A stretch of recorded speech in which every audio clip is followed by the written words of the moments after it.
Bonjour et bienvenue, je suis Arnaud, le créateur de Wa.net, et dans cette vidéo je vais vous faire la démonstration de la personnalisation de ce modèle de carte de vœux virtuelle d'entreprise qui s'appelle donc Terre en 5 ou 6 minutes.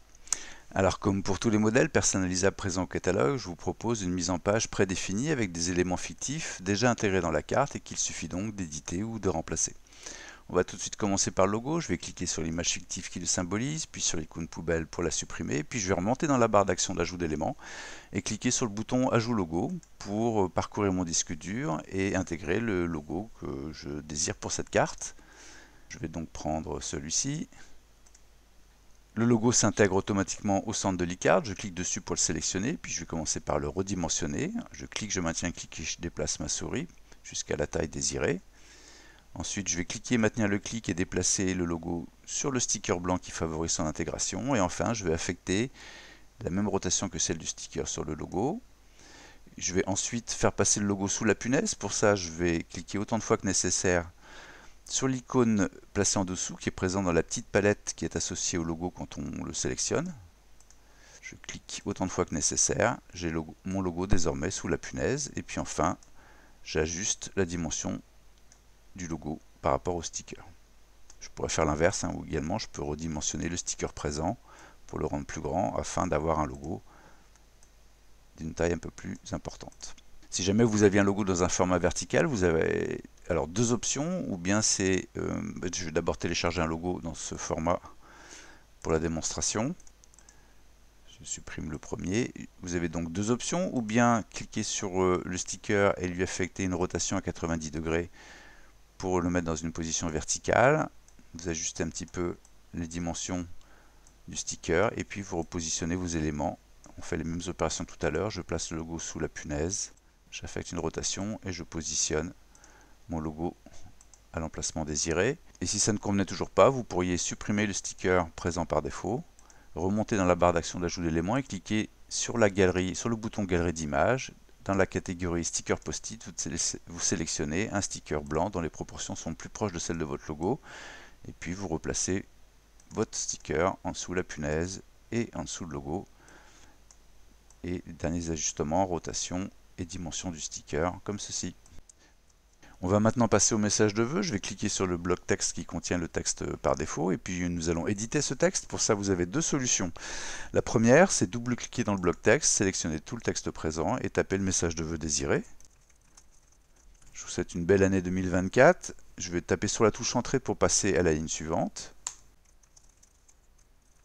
Pleine de satisfaction, de projet et de réussite. Si jamais vous étiez en panne d'idées pour votre message de vœux, j'ai rédigé pour chacun des modèles présents au catalogue une série de messages qui sont accessibles dans l'onglet Exemple de messages, juste en dessous de l'espace de personnalisation.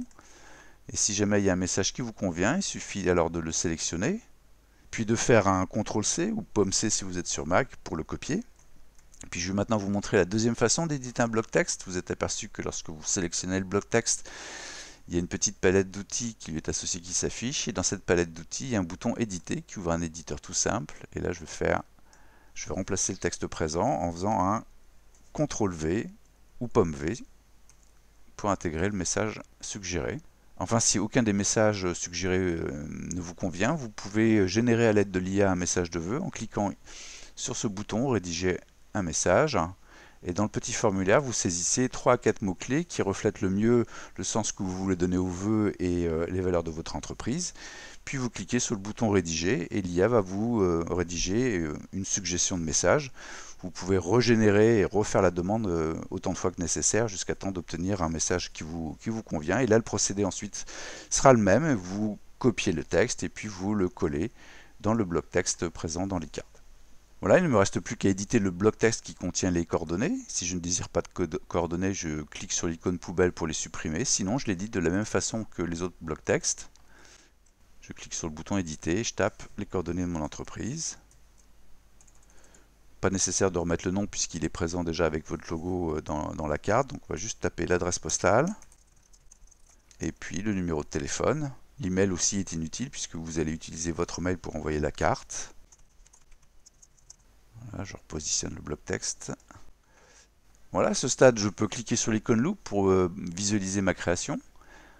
Alors évidemment, les filigranes WA.net et les traits en diagonale sont absents du fichier final qui vous est livré dès lors que vous finalisez votre commande. Et si je suis satisfait de ma carte, il ne me reste plus qu'à cliquer sur le bouton « Ajouter au panier » pour finaliser la commande. Si jamais je veux faire d'autres essais, je peux sauvegarder cette création en cliquant sur l'icône disque. Je vais la nommer Créa 1. Et puis je vais faire des modifications. Par exemple, ici j'ai une image tampon que je peux coloriser. Donc je pourrais par exemple lui affecter une teinte de mon logo. Idéalement ici, ce serait plutôt le jaune, parce qu'on a besoin aussi de conserver un contraste suffisant par rapport au fond pour garder une lisibilité. Je peux changer la mise en page. Je pourrais éventuellement décider de placer le texte ici, et à ce moment-là, je le mets en blanc. Là, je vais revenir sur un blanc aussi, ou peut-être un gris moyen comme ceci. Et puis je pourrais décider de placer mon logo plutôt à gauche et mon message à droite. Pareil, je le mets sur une zone qui permet de conserver un bon contraste pour la meilleure lisibilité possible. Je pourrais même décider d'agrandir le texte, comme ceci. Puis je pourrais décider de changer la punaise.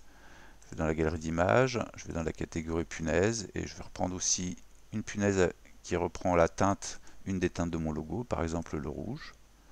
Et puis je vais sauvegarder ma deuxième création, je vais la nommer Créa 2. Et je peux maintenant librement, en cliquant sur l'icône Charger une création, naviguer entre mes différentes créas. Alors il m'en reste des vieilles, je ne sais pas pourquoi. Ça doit être les deux premières d'une ancienne démo. Voilà. Donc je clique sur ma première créa pour la visualiser. J'active la deuxième. Je décide que c'est la deuxième que je vais conserver. Donc je la laisse active et je clique sur le bouton Ajouter au panier pour finaliser la commande. Voilà, vous savez tout pour bien personnaliser ce modèle de carte de vœux. Merci beaucoup pour votre attention et bonne création et à très bientôt sur wa.net.